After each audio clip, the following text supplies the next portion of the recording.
beautiful, sunny Tenerife. And it's wonderful, isn't it? It is absolutely wonderful. Very, very pleasant out here. We are in, I know it looks a bit like a troglodyte's cave, but it's not. This is it's a lovely property, the Sheraton Caleta property. We wanted to be outside and we wanted to be among the greenery and show you the beautiful pool, and it's a lovely sunny day and clear skies. But unfortunately the light was playing havoc with the camera, so we couldn't do that. So apologies for that. We also wanted to, we wanted to do some of these lives from Tay Day, from out and about, to show you the real experience in Tenerife and what it's like right now. And again, you have issues with Wi-Fi and phone signal and all of this kind of stuff. So we're going to share a lot of the videos that we take during the day onto this Facebook page for you all to see. But yeah, it's nice to be here and outside. Now, Apolline, you are based in Mallorca. I am based in Mallorca. So this kind of temperature is just normal for you. For me, it's normal, exactly. For me, it's just absolutely sublime, because we've had an incredibly hard lockdown in the UK, and we've had a really harsh winter, and I think everybody is getting to the point where they're just desperate to get out, to get some sun and light. Yeah, absolutely. Light. Vitamin D. Vitamin D. Yeah. Exactly. That's what we need. That's true. But it's wonderful to be here. For me, from a purely personal point of view, getting out of the UK after that tough lockdown, within, I was saying it to you before, probably within about 24 hours of being here, I felt the weight of the world lift from my shoulders as the sun hit my skin, and I felt the warmth, and I just felt like almost like a rebirth, really, worth the risk. Want to point out as well at the outset, I know a lot of you might be thinking, how did I get to be here in Tenerife when it's on the amber list in the UK? So I just wanted to talk, I suppose, at first a little bit about these lists that we've got in the UK, just to clear up any confusion. The government haven't really been helping matters, I'm afraid, on this. So we all know that Portugal and Iceland are on the green list, which means that they're saying that you can travel, and the FCO advice is that you can travel to these destinations and you don't have to quarantine when you get back. The amber list, which is where most destinations sit, including, unfortunately, at the moment, the Canaries and Spain and Mallorca and all of the rest of those fabulous destinations. The amber list means that you need to have a negative test before you depart, which can cost anything from £70 up to £120. I got mine from Boots the Chemist, and that was £120, which again is criminal that this testing is so expensive. Also, I'm going to have to self-quarantine for 10 days when I get back to the UK, as well as provide a negative test, which I'll get here in Tenerife before I leave. And they were saying today, it was Mark at one of the hotels that we saw today, he was saying that there is testing centres all around here, and they do it from the hotels. Yes, as well. They can organize it directly in the hotel. And he was saying it was the same price. Actually, it's about £100. It was about £100, was it? Or even less. Or even less. Even less. It was interesting for me because I came from Dubai before. In Dubai, the testing is like £30. So, yeah, still a little bit expensive, and you have to factor that in. But you do have to factor in that 10-day quarantine period, even if you've got a negative test result as well, which is kind of frustrating. But the good news is that Spain announced that starting on the 7th of June, all travelers will be welcome to Spain without a test if they have been vaccinated. Ah, okay. Yes. So the next step will be the COVID passports, I guess. Exactly. So starting on the 7th of June, fair play. Which is very close. Which is great. That's encouraging. Yes. Should point out, everyone here, and we'll talk through a little bit more about the hotels that we've been in, but everybody here in the hotels, they're absolutely desperate for the UK market. It's had almost a disastrous effect, really, on the tourism economy here. And they miss the British market in particular because it was so valuable to them. So the big question we're always getting asked is, when are the British going to be coming back to Tenerife? And we don't know the answer, but what we did want to do is show you guys what the reality is of being here in Tenerife and what the experience is like, because a lot of people have said to me in conversation, okay, if I go to Tenerife, what's the experience actually going to be like? Is it going to be worth it? I mean, or is it going to be so sanitized that I won't have a good time? Yeah. And the really quick answer for you here is you're going to have a great time. You're going to have a great time.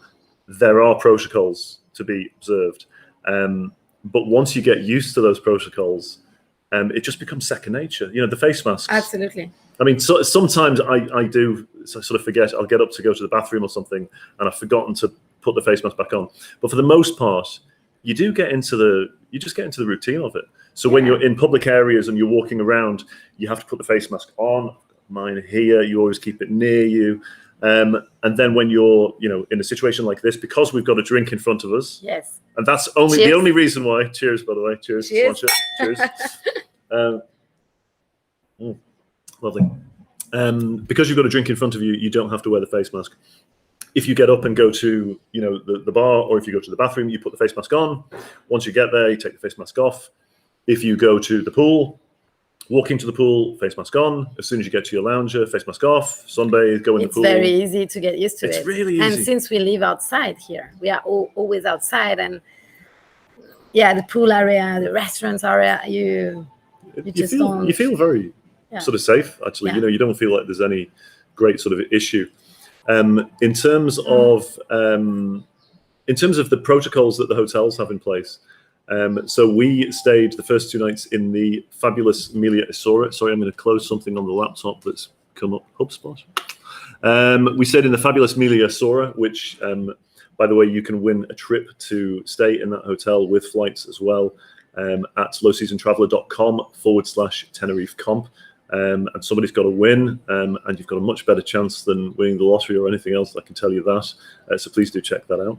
It's a 5-night prize. Is it 4 night? No. Or 4 nights? It's 4 nights. Four nights for 2 people. 4 nights for 2 people. Flights included as well. It's a beautiful prize. It's a great prize. That property is absolutely, it's out of this world. It's big. It's a very big hotel. It's very big. How many rooms? 600 rooms. 600 rooms. 5 pools. Yeah, 5 pools, including the largest infinity pool in the whole of Europe. Yeah. And it's colossal. I mean, it's fast. Yeah. I was going to do 10 lengths of it, and I gave up. I gave up after like 2 lengths. The saltwater pool, absolutely huge. Some of the images that you see on Low Season Traveler on our website, a lot of them are of that pool because it just looks so fabulous. And it's really pleasant, and everybody's there having a great time. Lots of restaurants.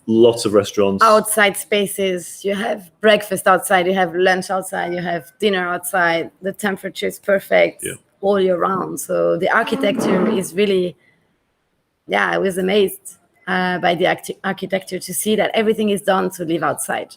Yeah. The garden is lovely green areas. And again, we'll share all of this, and we're creating a really nice video for you all of our experience. So the stuff that we took actually earlier on today and yesterday, and we're going to share that on the Facebook page of Low Season Traveler, just so you can see the exact specifications and what it's like, and you'll see a few people enjoying themselves. I'm quite sure of that. Protocols wise, when you check in, obviously the first thing you do in any hotel is you hand in your passport and let them know your reservation. They clean down your passport, they take the details, they clean it, they give it back to you. At the counters, they have the Perspex glass. It all feels very much like, they know what they have to do to keep everybody safe and secure and happy. You have to also share your COVID tests. Yep, very good. At every hotel, they ask you to send your COVID test to a specific email address that they mention. And so to say that they really check that the tests have been done, and they really double check that. I was here in November, actually, during the last lockdown in the UK, doing a bit of a site inspection trip here. And actually, a couple of properties there didn't ask for the test when they should have done. This time, they're all really on it. And again, they don't. I found it quite interesting. I just hadn't thought of this. I always printed everything off. But the first thing they say is, have you got your test? Okay, can you email it to this address? Because they don't want to touch anything extra, which kind of makes a lot of sense. And there's little things like that. We were just talking before at lunchtime, when you sit down for a meal, you're looking for a menu and there's no menus there, but there's a QR code attached to the table, and you scan the QR code and the menu pops up. Mm-hmm. So it's pretty slick, but it took me a bit to get Yeah. used to. I'm not used to QR codes Absolutely. and everything else. It's the same for me. I'm still not used to it. However, if you want a printed menu, they will give you a plastified printed menu that they can clean afterwards. Yeah. So it's also, I mean, because not everybody has a smartphone, Yeah, I guess. true. So if you don't have the QR code, you can have the plastified menu. Yeah. The buffet breakfast is very at this Palacio de Idora. It was really nicely organized. So Huge amount of choice, wasn't it? Yeah, huge amount of choice with regards to food. You just have to queue, and they will serve you. So you say exactly what you want in your plates. In my case, I went for breakfast at around 9:30, which was clearly the peak hour. I was there at 7 and it was very quiet, I can tell you. Yeah, but you are the early bird. I'm not, obviously. But at 9:30, when most of the guests were going for breakfast, I had to wait for 5 minutes to get my breakfast. So is that the end of the world? I don't think so. It's not a big deal, but it is an adjustment, So again, Yes. on that buffet, everything, huge amount of choice, and again, we've got a video to show you all the different choice and everything else, which we'll post up on the page. But you can't help yourself to anything, so it's not like there's even tongs there to help yourself. You have to be served. And the only thing I will say, and I'm probably not the only one on this, but usually, so for example, I like to sort of get a lot of the fish or whatever, and I probably have more than I would usually be given, if you know what I mean. I didn't feel sort of comfortable. I felt like I was a bit greedy if I was going to say to the guy, look, actually just keep going, put more on. And maybe that's just me because I'm a little bit more sort of reserved. I'm sure a lot of you out there would just be saying, fine, stack it all on. That's education. Judge. Yeah, probably. But, so and the other side for me is I'm one of these people who, I like to have my breakfast. I like to have it quick. I get it. And then I crack on with the day. It's a little bit slower. It is a little bit slower. And I think that's okay. But the most important thing is that the protocols are there in place to protect everybody. And, for me, I don't know how you feel about this, actually, but for me, the concern is not whether I will get COVID from a health point of view, because partly because I've had COVID, I've had the vaccine. I'm not overly worried about actually getting COVID from a health perspective. What I am worried about is getting COVID from the perspective of having to quarantine for 14 days here in Tenerife, when I'm going to have to pay for that managed quarantine. It's going to be time added on to the trip. I might have to rebook the flights. Massive inconvenience. And I think it's important to kind of stress to people that with it being on the amber list as well in the UK, that's the risk that you're taking. And I think that's what you need to look at with your insurance policies. There's a lot of policies out there that say, oh, we cover COVID. And what they cover you, if you read the fine detail really carefully, what they cover is if you're hospitalized and all of that side. What you want to look for on that policy is, do they cover you in the eventuality where you're going to have to change your flight on the way back, and that you're going to have to quarantine for 14 days in a managed facility at your cost, and that can be up to £2,000. That's the stuff that you want on your insurance, and that's the stuff. That's what makes me nervous and makes me wear the mask the whole time and everything else. It's the fact that if I was to catch it, and even if I was asymptomatic, I'm stuck in Tenerife, but in a managed facility, and you're not allowed out of your room and everything else. That's nobody wants to go through that. Absolutely, but the fact that you had COVID and you had the first should be fine. Shot. Yeah. Should be fine. So that's just something again for you to consider. There's been a couple of comments. Just want to check. Yeah. Oh, I have to put my glasses on. Jill, how are you, Jill? Oh, great to have you on the show. And Rue, oh bless you, Rue, great to hear from you. Bless you, Rue. Nick, lovely to see you as well, Nick.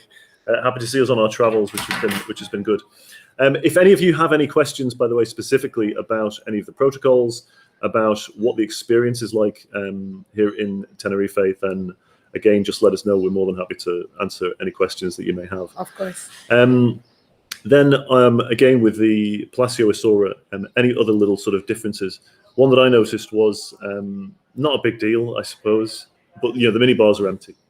Yeah, the mini bars are empty to ensure that the products haven't been touched by any other clients. Yeah. Depending on the hotel category, like the one we saw this morning, the Mirador Iberostar. Yeah. They say that the minibar is empty, and then according to the guests' needs, they will fill it up. Yeah. So that's also a good thing to know about the protocols, about the procedures. It feels safe. Yeah. To see that everything is really thought of. Yeah. The glasses are packed with plastified paper. Same with the toilet paper. Everything is really sanitized. I think you kind of you get a theme. So we on this particular trip, we're 2 nights in 4 different hotels. Actually, I think 5 for you. Yes. For an extra one. And what's really interesting is, so we're at the second one now, which is the Sheraton Caleta, which is fabulous. What is really interesting is it's really nice to actually compare the different properties side by side when you're staying only 2 nights in each different hotel. But what you do also see is the similarities in terms of the preparedness for living and having travelers here during times of COVID. What you get is they understand exactly how important it is. To be really clear about and blunt about it, these hoteliers, they've suffered a huge amount, especially for the loss of the British market. They keep saying the British market was so important to them. They've suffered a huge amount in 2020. And what they're saying is that they just can't have that again in 2021. So they're desperate for more British tourists to come over. So they're really, they keep one of the big questions is, will we be on the green list for July? And I'm saying with this government, I just don't know. You can't predict it. But they've done all they can on their side to make it safe, to make it secure, and to make the experience a good experience. Everybody is very pleasant. Even when if you're walking around and you haven't got your mask or you put it down, they'll very, very politely and in a very nice way just say, "Oh." Yeah, it's like exactly. They're not trying to nag or anything else. It's very important for them that everybody feels that the protocols are followed. So I think, it feels reassuring. I feel reassured by that. Absolutely, no, and they say it in a very, very nice way. Yeah, yeah, I agree. So Melia, huge property. Like any property, not for everyone. Not for everybody. Some people out there might prefer, smaller, more sort of, community, intimate kind of, and that's not your place. That place, the Melia, Grand Melia, is fabulous. It's absolutely fabulous, but it's a big property. But it's spread over a very big area. There's about 5 different pools, and again, we'll share the video which we've taken of all of the pools and everything else, and it looks beautiful, by the way. The rooms are very big. Rooms are huge. Yes. They're very light rooms as well. The toiletries are all not Clarins. Apparently, I've been pronouncing it wrong. I've been pronouncing it wrong all of this but very nice amenities. Yeah, lovely. All rooms have a balcony or a terrace. Yeah. My room had pool view and sea view. It was fabulous. Yeah. The bathroom as well was bigger than my room at home. Huge, really, and great beds, very comfortable beds. Yes, really nice for families as well because they accept kids. And that was good as well. Plenty of spaces for the kids. They had family pools, and then they had separately the adults only pools. They've got the famous red level, which you pay a little bit extra for, and that's a little bit more exclusive. Adults only pool area. They cater to. Or I think they try and cater to everything. So they even had, I don't know if you saw this, they had, they were like mini villas right on the seafront. And I think I've had a look around them before, and again, I'll post the videos up. They're fabulous as well. So they're trying to capture everything. So if you want the seclusion of a villa with your own private pool, they've got it. If you want adults only, you want to be away from the kids, they've got it. If you want a family break, they've got it. The only thing they haven't got at the Palacio Isora, apart from you being there, they haven't got a beach, really. That's true. Well, you can swim in the sea. They have tidal pools, like rock pools, but it's like you enter into the sea via stairs. It's very safe. It's not dangerous at all, and it's like you are in the sea, but it's not a beach. It's access from the rocks. It's beautiful. I mean, super clear water. Yes. Really something else. Beautiful, but it's not. You didn't can't get in, but you can't lie on the beach. No. It's not. And I think that's probably that was probably the idea behind that huge lagoon pool, because the pool it gently shelves in like a beach, and it almost looks like a Caribbean beach. And Absolutely, it's very nicely done. Fabulous pool. Fabulous. Yeah, pool. absolutely first class. So that's the Melia, and again we'll share all of the videos on that as well. A couple more comments. Is there any questions for us? Dun, dun, dun. Oh, that says, hey, Ed, this has been on my bucket list. Brilliant news, and right to. Lewis, lovely. I visited a few years ago and really enjoyed Lago Martinez, is it? Oh, wow. And Laura Park. Laura Park is this sort of natural park. We're looking at maybe, if we have time, going to Laura Park to see what it's like. I'm not sure if it's open. They were saying, weren't they, at the hotel we went to today, that what's the water park place? Oh my God. See, how unprofessional are we? What is there? There's that water park place. Aqua. Yeah, Agua. Someone will. I'm absolutely confident somebody will tell us the name of it, because it just has complete Siam Water Park. Siam Water Park is opening. Did they say next weekend? Were you there when Marco was saying that? I was not there. Okay, so Mark, we went to visit the Iberostar, which we'll talk about in a minute. It was fabulous. Yes. But he was saying that the water park opens next week. And they're really looking forward to that because that'll be the first time that it's open for quite some time. I've been there before with the family. Cez will remember that. Absolutely fabulous water park. A lot of fun. Great for families. Great for grown-ups too. I mean, I love a water park. So that was fabulous as well. So then let's talk a little bit about the Sheraton Caleta. Absolutely. You prefer the Sheraton Caleta? I do prefer this hotel because it feels more cozy. It's warmer. Mm-hmm. I love the garden. It's all this lush garden. Everything grows here. You can plant any flower, any tree. It will just be a success. It's much more sort of intimate. It's more intimate. Much more intimate. I think the service is extremely good because it's good service, friendly people, very natural. You feel at home. I really like the facilities. The pool is beautiful. It's you can have your chair and feel like you're cozy on your little corner. I think it's extremely nicely. It's nicely done. The room as well. I love my balcony. Yeah, I think every room has a sea view. I think, or at least a partial sea view. Yes, and the architecture, like you said before, it looks like a troglodyte house. I really love it. And I think for kids as well, it must be a very interesting experience to visit a building like that. Mm. The color, red color, as you can see in the background, it feels very warm.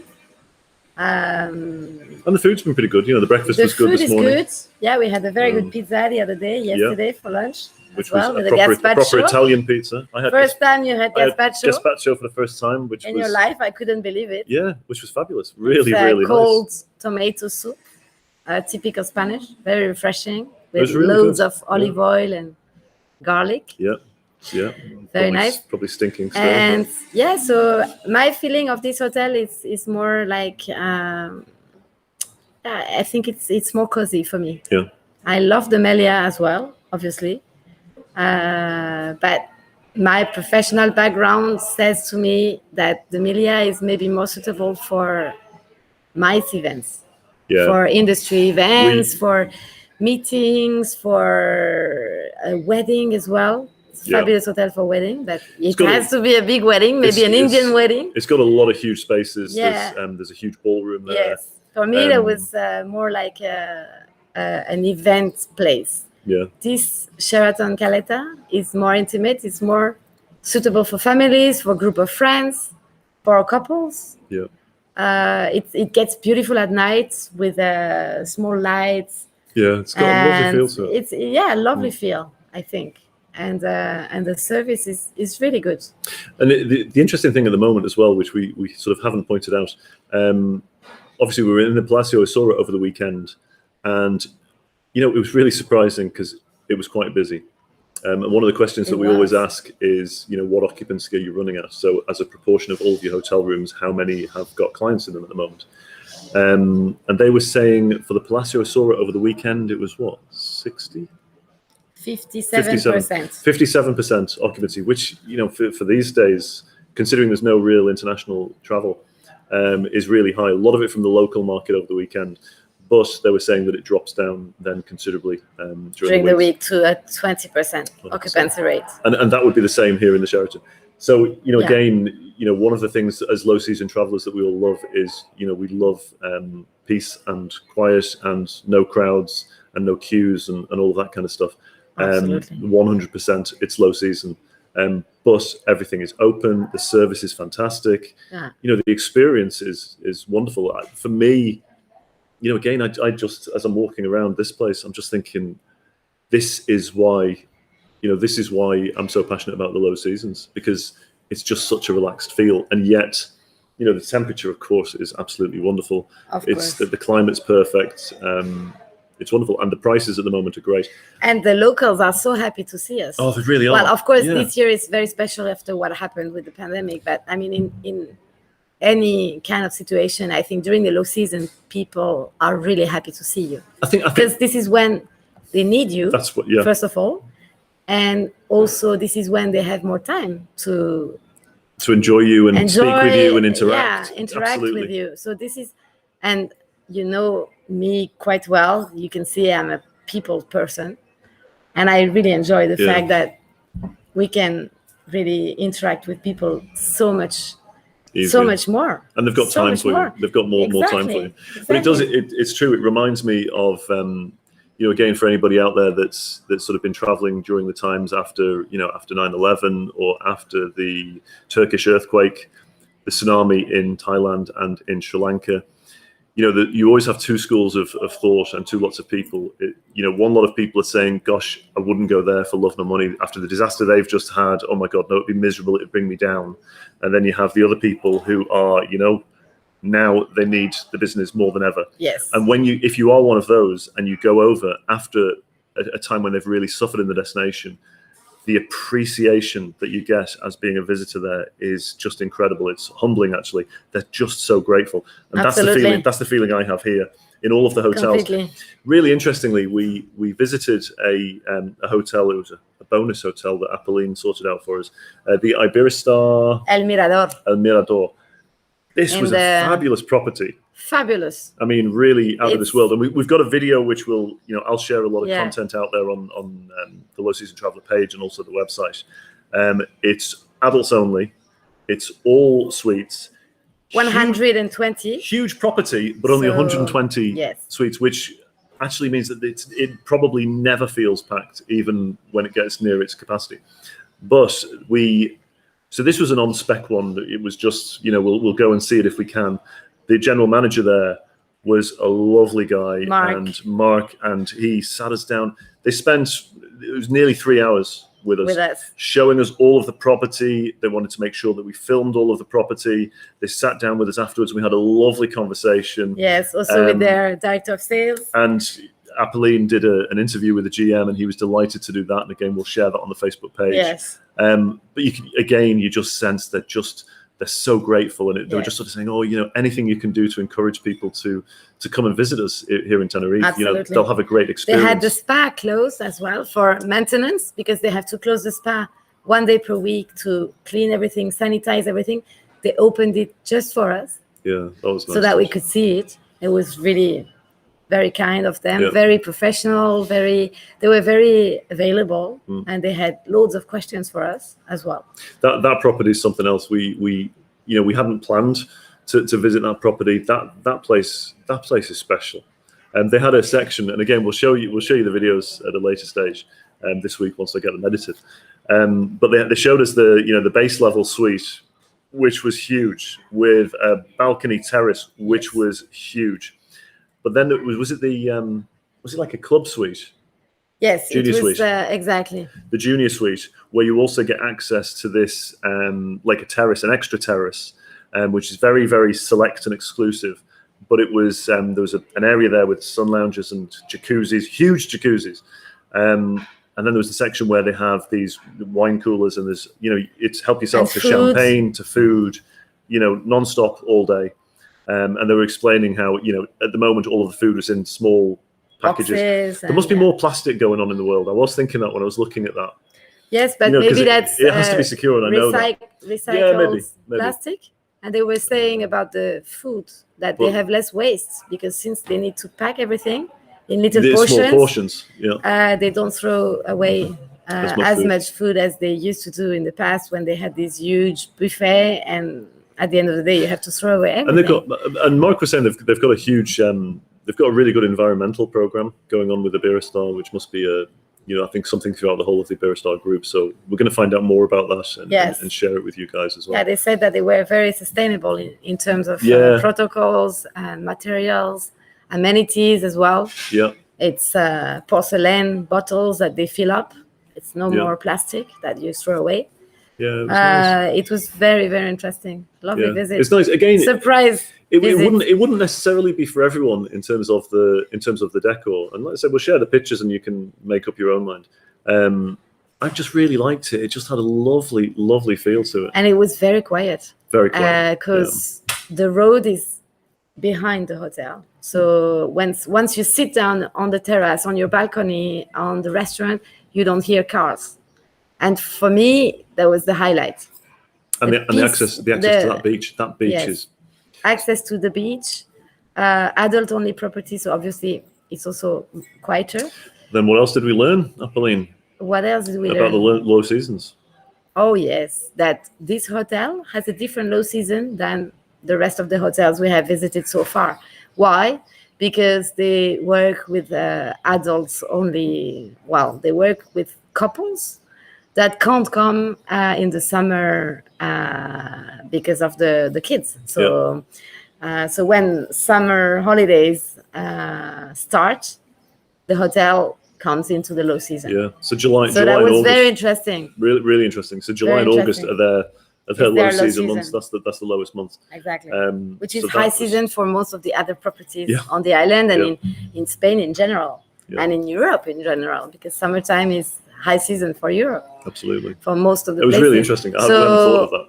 Yeah, remember this hotel, Iberostar El Mirador. And we'll and we have plenty of videos and pictures to share. This interview with the GM Mark and the director of sales, Nastasia, lovely lady. Yeah, she was. So yeah. Natasha, she thought I looked like who? Oh yeah, Liam Neeson. Sorry. My wife wishes. Yeah, I actually thought that she looked a bit like Kim Basinger. Yeah, you have to tell her. In a pump. I'll have to tell her that. I didn't say. What I do want to do is highlight for you on the Palacio Isora. We work exclusively with Designer Travel, who are part of the Hayes Travel Group in the UK. And these guys are really great. There's 80 odd home workers in the UK, and they're really professional and on top of their game. But the guys at Designer Travel shared with us some really great packages to share with you guys if you're considering booking the Palacio Isora. We'll share prices with the different properties as we go through this week, as we do these lives. But the first one is for September for 7 nights. Departs on the 25th of September from Gatwick, and that's £892 per person on a double deluxe room, which is, I think, the rooms that we stayed in, which were fabulous. Includes breakfast, and it's a great breakfast. Private transfers, and of course all of your luggage, and that's based on 2 sharing. So that's £892 for 7 nights. That's a great price, and after 7 nights in that place, you will feel completely recharged, like a new person. 100%.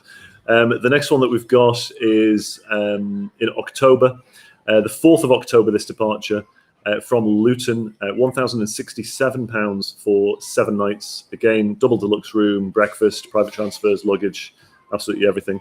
Based on 2 sharing. And the final one for November, this one we've done for 10 nights. It's 1,459 per person for 10 nights from the 8th of November from Manchester. Again, double deluxe room, breakfast, private transfers, etc. Really great prices. You can see the details of all of those packages if you go on the Tenerife page of Low Season Traveller.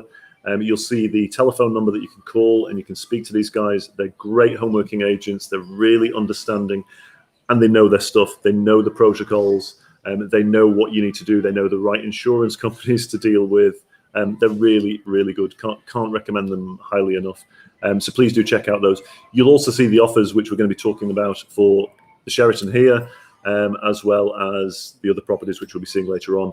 And I'm going to see if we can get some prices for the Iberostar, because oh yes, that would be fantastic. we just love that property. Yeah, we loved it. First class. Both of us. Right. So that's it. Is there any? Do we have any questions? Yeah, we have a lot of comments, and I don't have my glasses, so I know I can't read. I can barely read. What is mask wearing like? Are they like Portugal, i.e., require masks on the beach and outdoors where you can't stay 2 meters away from others? Great question, Nikki. It's compulsory in public places, and this was the same in Dubai, where I was before. There's no exceptions on it. You have to wear it when you're in a public place. When we walked down towards the other hotel, which was like 400 meters away, because we were the only ones on the street, we sort of took the masks down cheekily. And like right now, we're sat at the table because we've got a drink. You don't have to wear the face masks. Plus, I had COVID too. And you've had COVID too. But it's more about protecting from others. We don't know if we can. And this is the whole key on this. We don't know if, even though we're vaccinated, you don't know if you can still somehow carry the virus and spread it to others. And that's where you have to take due care. And a lot of the hotels, and one of the questions that we're starting to ask is everybody in the hotel, from a member of staff point of view, are they all vaccinated from housekeepers up? Because we know that our clients are really considerate, and even though they might be vaccinated themselves, they want to know and be reassured that they're not going to be passing it on to anybody else in the hotel or any of the workers in the hotel. And they're all giving us those assurances that they've been vaccinated from everybody. So Mark was saying that as well. He said everybody from housekeepers all the way up, all vaccinated. So they recognize that they've got a duty of care for their staff, of course. And again, that was the same in Dubai. Everybody is vaccinated. With regards to wearing the masks, Nikki, you get used to it. We are creatures of habit. That's been the secret to success of humans over millennia, is we adapt, and we adapt quickly, and we adapt well. And the best example I will give you, and bear with me on this, dear viewers, is if anybody can remember the iPhones before, when they used to have the home button. And I remember before getting the iPhone X or 10 or whatever it was, I remember in the shop saying to the guy, but I need the button though, and I'm so used to that button, I don't think I could get used to a phone without the button. I have it. And he said, trust me. And honestly, within, and I'm not kidding, and anybody out there will have gone through the same thing. Within 10 minutes, I was thinking, I don't even miss the button. Don't even miss it. I got used to that new habit straight away. And that's the same with the face mask wearing. You just get used to it. And once you get used to it, life goes on as normal, a new normal, absolutely not like it was before, because you still have to remember to wear the face mask, but it becomes an instinct and you don't even think about it. You pop your face mask on, off you go, face mask off. Does it affect your enjoyment of the destination? Does it affect your relaxation? No, it doesn't. It doesn't affect anything. You're just thinking to yourself, this is crazy. Why aren't people allowed to come here? It feels safer than it does at home. At home in the UK, you can be exempt from wearing a face mask, and you don't need to show any evidence of that and everything else. So there's a lot of people that don't wear face masks here, and the same in Dubai. Fine if you're not wearing a face mask, and if you can't wear a face mask for any reason, then okay, you can't go outside. It's that strict, unless you've got a serious medical condition and you have full evidence of that. And I think that's the way in which it has to be. We have to look out for each other. And keep ourselves safe, but keep others safe as well. And we have a responsibility on that. But the answer to your question is, you get used to it remarkably quickly, and it doesn't affect the experience at all. And actually, you're having a wonderful experience. We're here now, sat around having a drinks, and it feels like the world is normal again. That's true. And we know it's not, true. but it feels okay. And the face masks, it's fine. It's a hell of a lot easier here, to be fair, than it was in Dubai. In Dubai at the moment, it's about 40 odd degrees, and in the heat, that was kind of a bit uncomfortable at times when you're walking around. Didn't stop anybody. People still going to the fountains, and there's still tourists from all over the world gathering there, wearing their face masks, and cracking on and having a good time. And the question I always asked all the time was, where are the Brits then? You're the only guy from the UK that we've seen. And I said, well, you guys are on the red list. What can you do? Face masks, not an issue. Are they good kids facilities? We really should get a bigger screen, shouldn't we? Yes, we should, because kids facilities are great. In the Grand Melia, they're kind of built for kids. They had, I don't know if you saw, they have the animation team as well. There's a playground in front of the sea, which is fabulous. And then they also do the animation team are working, even though there's not many guests. They rolled out this kind of floating mat on the big lagoon pool, and the kids had to run along the mat to see if they could get to the end. Of course they couldn't, they fall in. They were having a whale of a time. But again, they're not wearing a face mask because they're in the pool, so it's okay. So again, it just felt really normal. But the Grand Melia, I thought that would be great for kids. And I was thinking to myself, it's a paradise for kids. How my daughters would love, whenever we sort of go on holiday, we get it's like an American football that's a special water adapted one. And we throw it to each other and we throw it as far as we can. And on that pool, it's such a huge pool. Oh my God. So much space. We would have so much fun there. Yeah. So the Grand Melia, great for kids. Here they have a kids club as well. I didn't see the kids club here. Okay. I haven't seen it, but I have seen the sign. Okay. So they have a kids club. Yeah. And it's all safe. I mean, you can come with babies, and the environment is really protected. There are no cliffs or dangerous things for kids. I think it's a paradise for families. It's really a paradise. I would say, from what I've seen so far, and need to look around more, I would say the Grand Melia is especially good for kids, just because you've just got so much space. And they're geared up to it. They've got everything going on there. Yes, and for teenagers as well, if they want to have their time, their friends, they can spend the whole day without. If you were coming away, just you and Borja, no kids, just you and Borja, which property of the properties that we've seen so far would you stay in? I think I would stay at the Iberostar Mirador. Yeah. Because it's adults only. It's very peaceful, very quiet. Great for relaxation. Yeah. And if we would come with his kids, we would come here, I think. Yeah. To the Sheraton. Nice. I think in terms of the style, I think it would be our choice. A little bit. Yes. That's just it. Everybody's different. But of course, they would go crazy seeing the pool at the Grand Melia. I mean, do you know, they would. Yeah. Maybe what we would do, if we were coming with the kids, we would do 3 nights here at the Sheraton and 3 nights in the Melia. Yeah, maybe that's a good idea to have some variety, but not unpack the luggage every day. But 3 nights and 3 nights to get a taste of the 2 different properties. We were talking about that, and I don't know. And again, I know we've got travel agents on here, so Nikki and I think there's others on there as well. But Nikki might sort of be able to help us with this. Do you get many people that would be open to doing? I suppose it's not quite a 2-center, but 2 or 3 different hotels in a week or 10 days. Is there a demand for that? Because we felt having been forced, effectively, not forced, sounds like it's hard work. Invited, thank you, better word. Having been invited here to stay 2 nights in each different property. Yes, it's a pain in the backside because you can't really unpack fully because you're conscious you're only there 2 nights.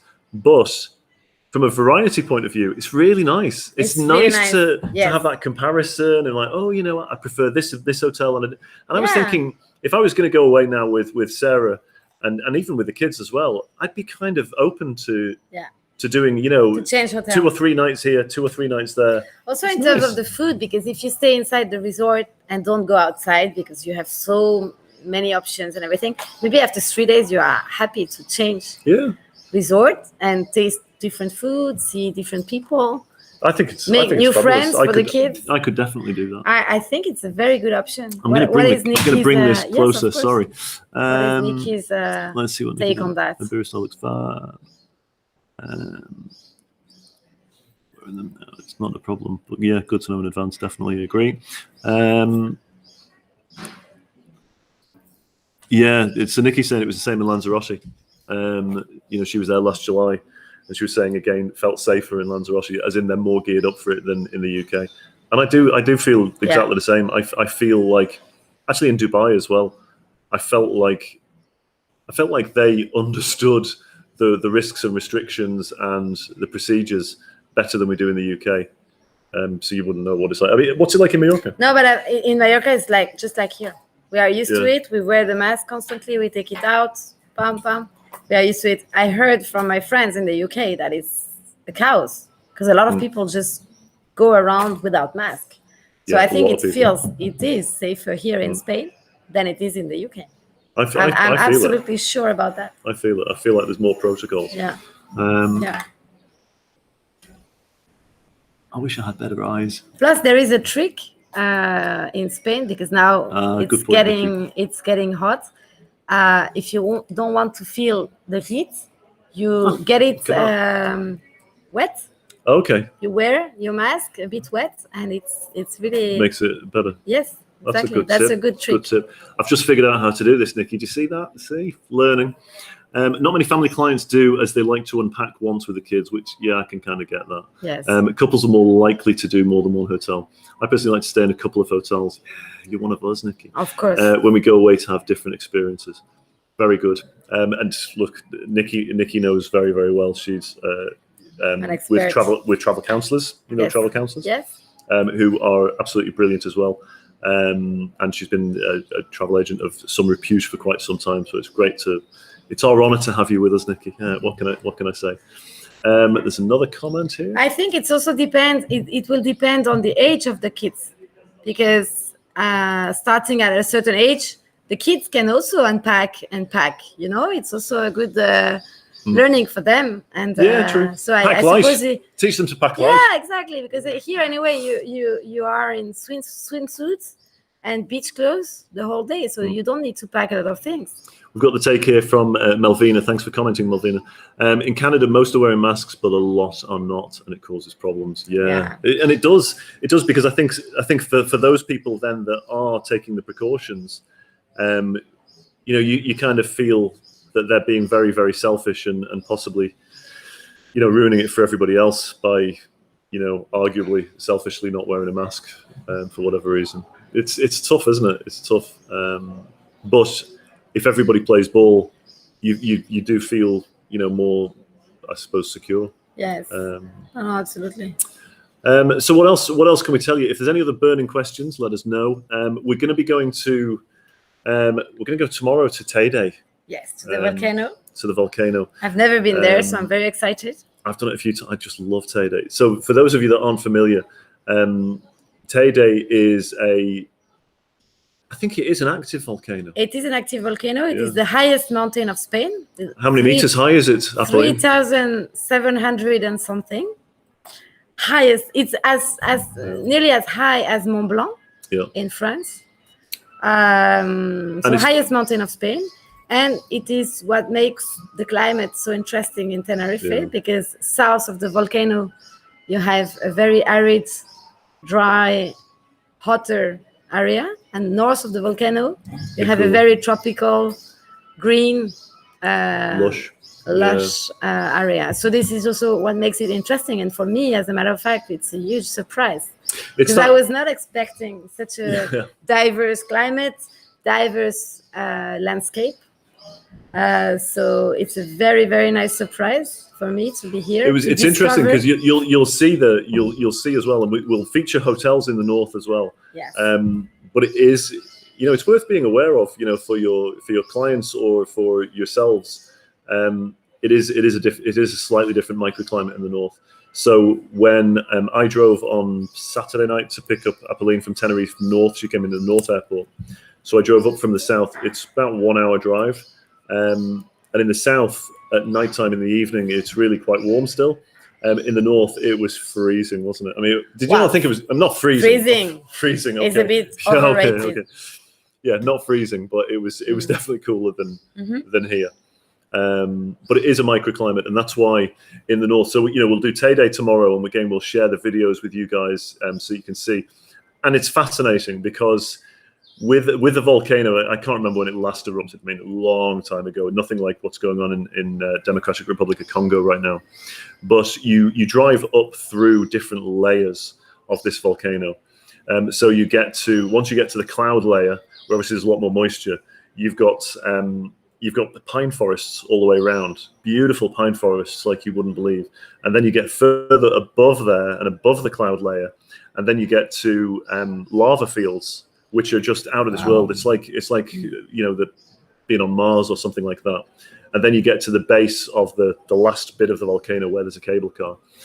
So we'll take a lot of footage. We'll try and do a live from there tomorrow if we can get a signal. If there is signal, we can we'll try. give it a go. We're also then going to go, when we go to the north, as we said, it's because it's a slightly different climate.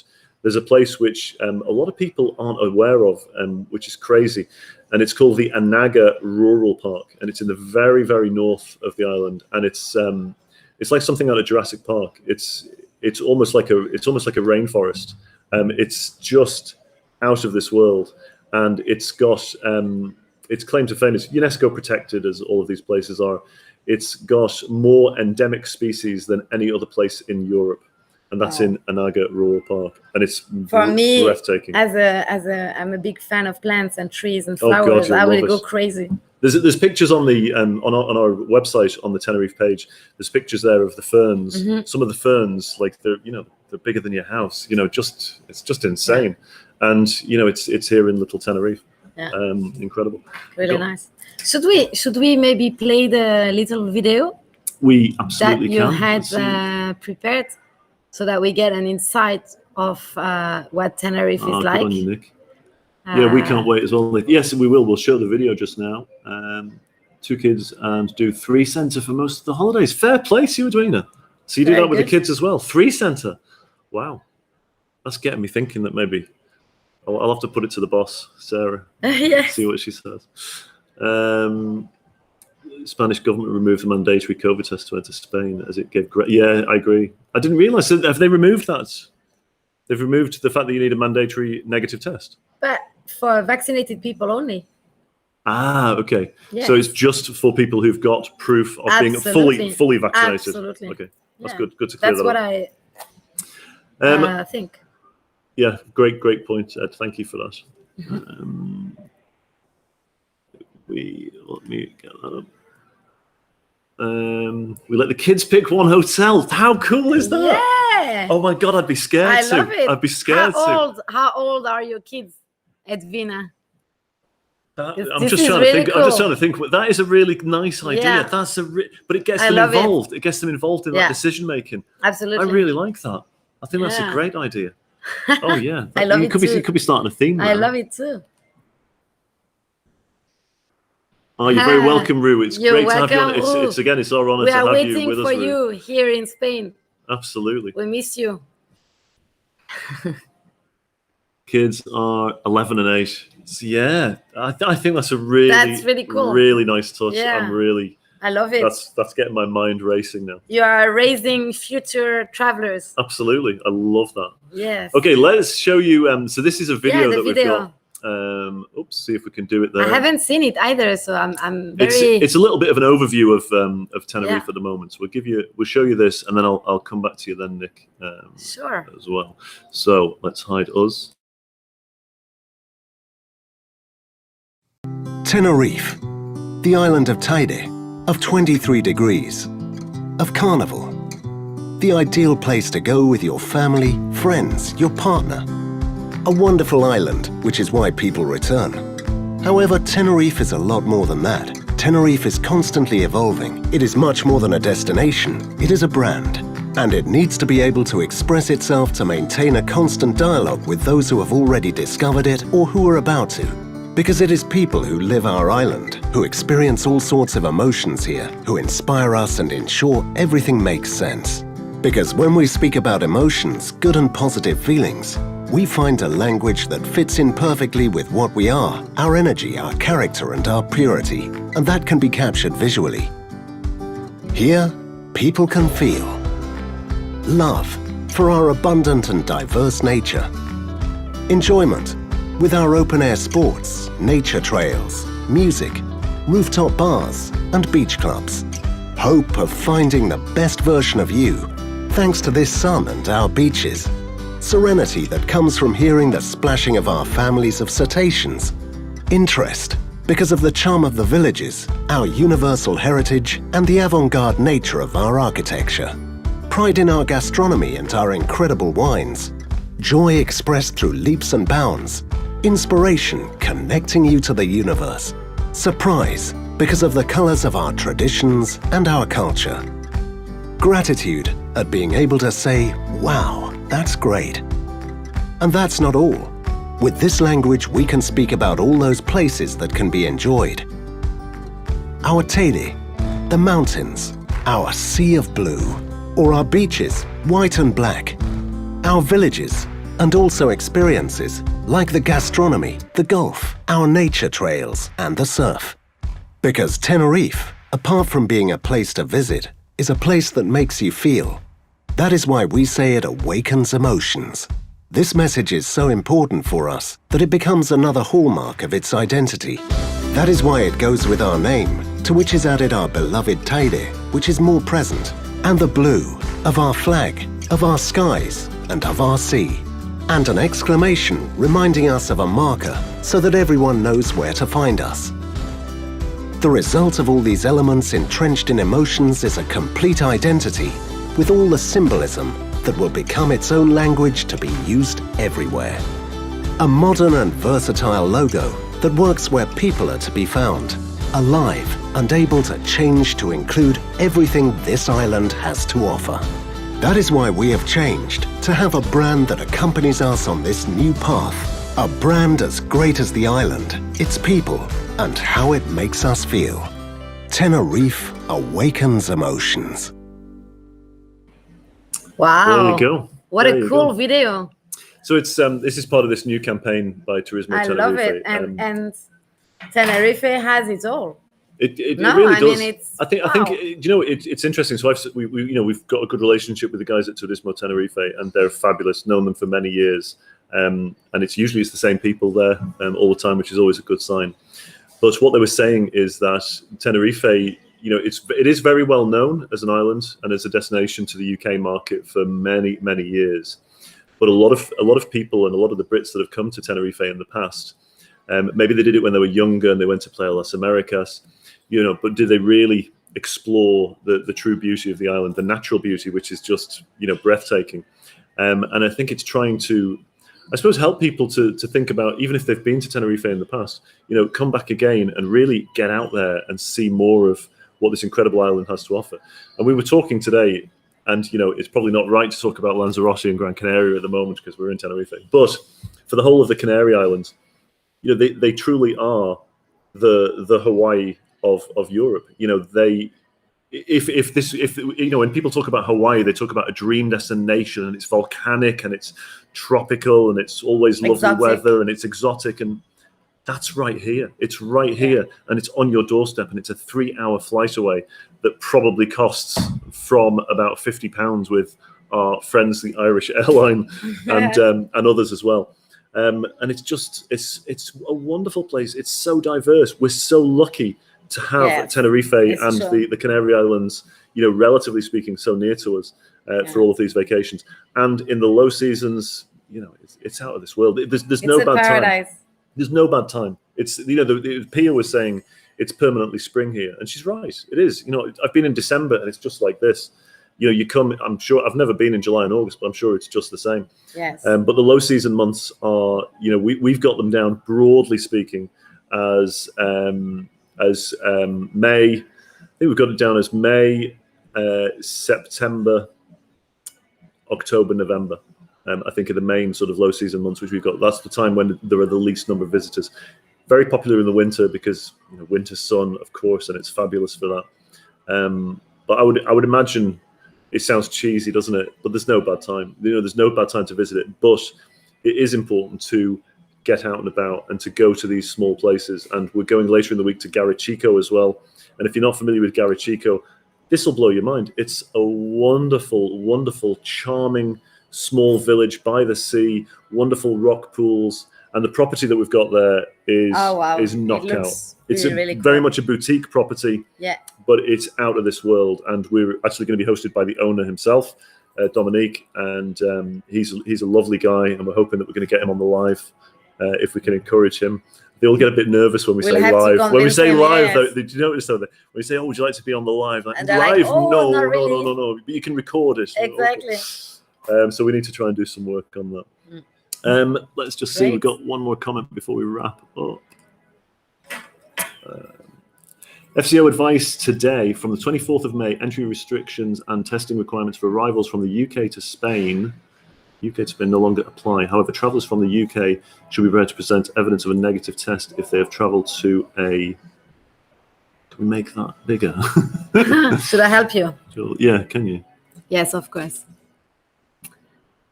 Should be prepared to present evidence of a negative test if they have traveled to a country on Spain's list of risk countries in the 14 days prior to travel. Okay. In some parts of Spain, a negative test is required when checking into tourist accommodation. So before we see testing requirements for arrivals from the UK for further information. On that, Nick, just to get your help on this, because I'm at the moment planning on getting my test before I come back. So as far as what we know now that's changed today, would I still have to self-quarantine for 10 days when I return from Tenerife on the 31st of May? That'll be my question for you. I won't hold you to it. It won't be legally binding or anything, but just to give me a bit of a heads up.